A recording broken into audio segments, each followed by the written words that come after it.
Hello everyone, grateful ako sa tinuro ni Mr. Kalima sa akin. Especially yung, though aware naman ako about company policy and house rules, pero meron akong hindi naging aware doon, lalo na yung NDA, non-disclosure agreement, na para maproteksyonan yung business natin, na hindi agad tayo magagaya, na hindi pa tayo nakakausad. Eh since free market nga rin naman tayo, allow din naman talaga silang gumaya sana. Tapos, and yet, dahil doon sa non-disclosure agreement, may chance tayo na makaangat muna tayo ng konti kahit paano bago tayo magaya ng mga empleyado natin. Which is very important kasi sa ating mga Pilipinas kasi gaya-gaya talaga tayo gumawa ng business. Common naman sa atin yan.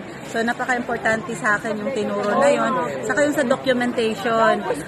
Lalo kasi ako, nag-document ako since ako nga lang naman din mag-isa tumitingin. Nasasanay ako halo-halo na. Yung sa pang-HR, pang-accounting, pang-inventory. Kaya tuloy, ako mismo, naguguluhan sa sarili kong documentation.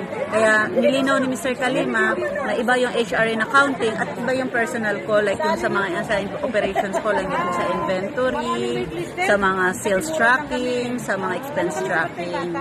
So, grateful talaga ako na libre. Thank you!